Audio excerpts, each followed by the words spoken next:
Now, I know I've painted a very, very bleak picture in the last 3 sections as I discuss the consequences of the sexual revolution. But in fact, I don't know if I've really done anything so unique. Such bleak pictures of the sexual environment have been portrayed by other people, they've been portrayed by feminists, they've been portrayed by MGTOW. But I think what was really needed is some perspective on what we can do about this, or some narrative that guides us to a path back to some sexual environment that is more sane. Now, I know I've gotten a lot of criticism for being a traditionalist. Feminists see this as being conservative and cruel, and MGTOWs see this as being a chump. But ultimately, I think that this is the only way that we can really reassert any kind of relationship between the genders, any kind of relationship to the sexual reality we face and to the development of families that is at all humane and that is at all something that both sexes will benefit from and thrive under. But first, I think we need to talk about the narrative, or a narrative that will allow us to constructively understand the sexual revolution before we can really understand why traditionalism is the best solution to its problems. So to understand something like the sexual revolution, I think we need to understand that it is fundamentally an economic problem, or rather a microeconomic problem. Now, I know, like all things, models are always flawed, and this will necessarily be simplistic. But if you grant the fact that we can look at the sexual revolution in the way of economics, we can go some ways in order to understand what it really did and how it achieved those ends. So the tool I think is really required or necessary here is the tool of game theory. Now, game theory is the study of how two competing parties play a game together, each party trying to get the most benefit or the optimal benefit for himself, regardless of how it affects the other person. And in some sense, we can see this as an analogy to the sexual revolution.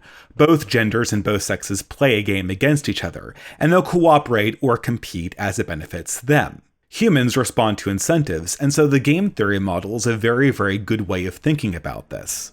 Now, the most classic result of game theory is the game called The Prisoner's Dilemma. In this game, you basically have two players who can choose to cooperate or not cooperate with each other. If they both cooperate, they get a benefit that will pertain to both of them. But if one cooperates and one doesn't, the person who does cooperate is going to be screwed over. He's going to be fucked over. He's going to have a high detriment, whereas the person who does not cooperate is going to have a much less bad consequence. In the case where both don't cooperate, they both get screwed over. And I think you can already see the analogy to the two genders in the sexual revolution. Ideally, both men and women would cooperate together to achieve ends that are sexual satisfaction and familial development. However, in the process of playing the game, both men and women are presented with options to essentially not cooperate and take the advantage over the other party. This will ultimately resolve in both parties being less well off if the option is available to them. Now, the key result of game theory is that in such a game where both players are free to compete, where both players are free to cooperate and not cooperate, there is a certain incentive in not cooperating since you cannot count on the actions of the other person. Therefore, in The Prisoner's Dilemma, the classic problem, the equilibrium point, or the Nash equilibrium point, the point where both players sort of converge to, is one of non-cooperation, even though this is the most detrimental for both players. Both players trying to optimize their output will inherently come to a point that is the non-optimal point, and is in some ways the least optimal point for both players. As a result, systems are not always necessarily performing the best when both players pick independently, and some restriction is needed in order to force people away from this point of both not cooperating. I think the listeners will see at this point that traditionalism, and in particular committed lifelong matrimony, is that point of mutual cooperation that both genders and both sexes needed to be forced into in order to obtain a point of mutual benefit. They both needed to have the option of not cooperating taken away in order for the other player to commit, in order for the other player to know that they will not be screwed over in the event that they make the decision to cooperate. In some ways, we can see the history of the sexual revolution as a constant leapfrogging process, where both genders and both sexes started in a state of mutual cooperation. At each stage of the sexual revolution, from the introduction of birth control, each sex had opportunities to effectively take the option of non-cooperation and get a benefit. However, that benefit was undone later by the other gender choosing the role of non-cooperation. So, for instance, the sexual revolution started with the introduction of birth control. Men who worked away from their home were immediately given the opportunity to cheat on their wives with little or no cost. Developing a mistress before the sexual revolution was very, very costly because the mistress was very, very likely to become pregnant, and the subterfuge of the affair could not be maintained. But with the introduction of birth control, this was more or less something that could be maintained by any man who worked outside of the home. This initial element of non-cooperation was then fought back again by an element of non-cooperation that was third wave feminism, and the sexual revolution kicked off in earnest. Therefore, as men became less faithful, women became less trusting of men and openly hostile to men in a lot of very fundamental ways. And then we started to develop the antagonistic relationship that we see in modern sexual culture, where both genders are trying to get the most for themselves at each stage of the process. As men let their polygamous natures become more apparent, women let their hypergamous natures become less restricted. And as such, divorces skyrocketed, and trust between all elements of the family disintegrated. This is not something that any one gender did to the other ones. Both genders were responding to the incentives that were apparent to them when non-cooperation in marriage became an option that was societally acceptable. And thus, the road to hell was paved by individual rational decisions all the way down. And now we sit where we are on the edge of a pink police state, where sexualization is fully liberated, and nobody is happy about it. Again, I'm going to anticipate some criticism that might come from defenders of the sexual revolution, the kind of people who read Sex at Dawn or Marriage History, people who think that traditionalism and marriage are really passé concepts that need to go the way of the dodo because they're just not suited for our modern corporate globalist environment.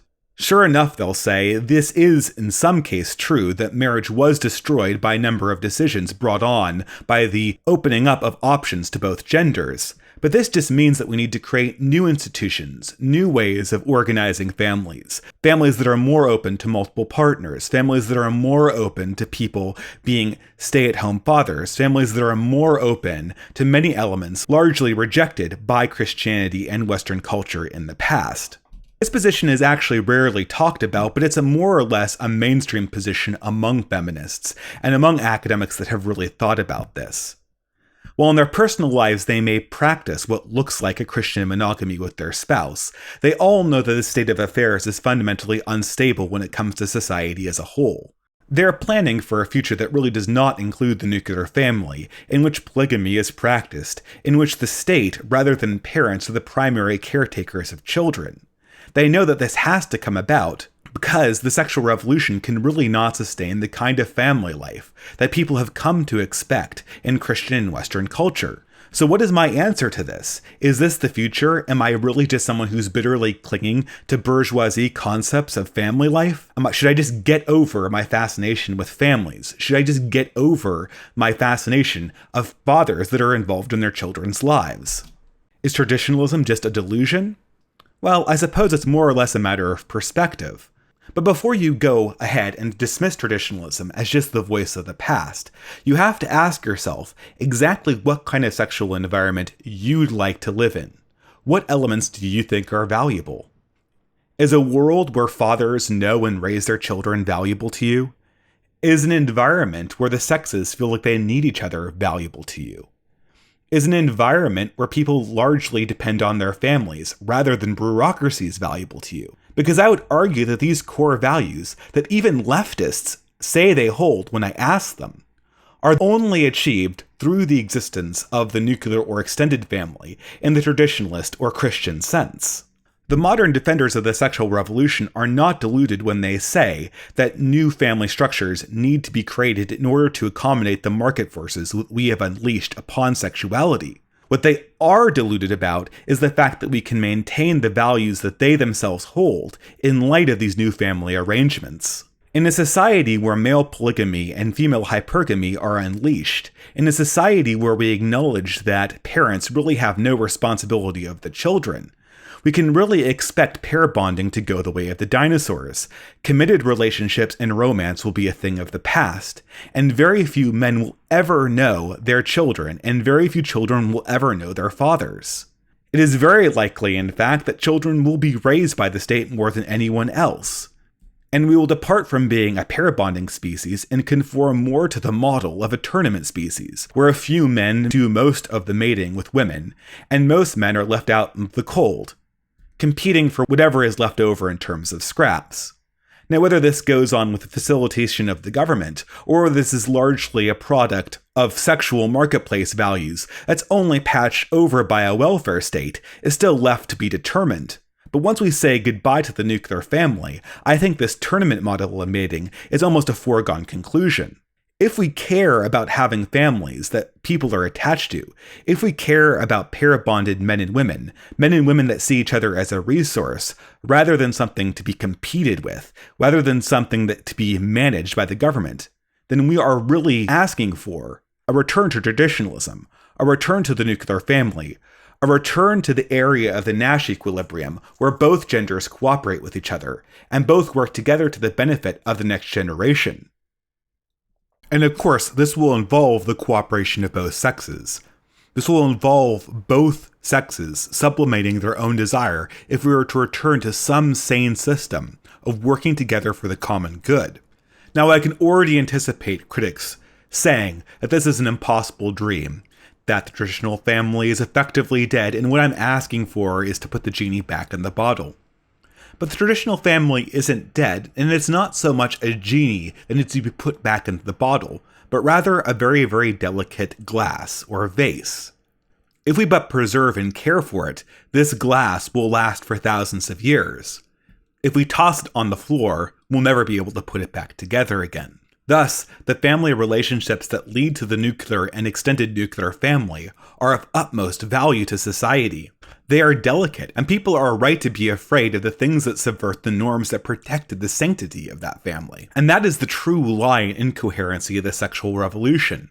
The sexual revolution taught that this thing of very great value, but of incredible delicacy, could be essentially tossed on the floor and then reused again. They told us that if we but smashed our plowshares, we could eat the crop that would be gathered at the next harvest. They taught us that if we but shattered our inheritance, we would still be able to collect upon it. And like all irresponsible movements before them, the defenders of the sexual revolution lie when confronted with the ashes that surround them and the sexual culture that's broken. They'll say that it wasn't their fault, that all of this was inevitable, that nothing they did or said, or any of the forces that they defended, had anything to do with the state of the modern world. They'll say that this was the fault of the patriarchy. They'll blame the tradition and inheritance that was bequeathed to them as being insufficient. Like all spendthrifts, their ancestors never have left them enough. And they'll say that it is our fault and our own bad decisions that led to this, that future generations deserve to have this brought upon them by their own selfishness, ignoring the fact that it is education that delivered the culture of the sexual revolution to the next generation. All of this will be told to us, but it is fundamentally a lie, and it is important that we see the incoherence implicit in the sexual culture that's being sold. This is the core of feminism. This is the core of the pickup artist community. This is the core of MGTOW, and it is a lie that needs to be exposed. It is a lie that needs to be confronted and smashed every time it appears. And we need people that will be unafraid to call the lie what it is.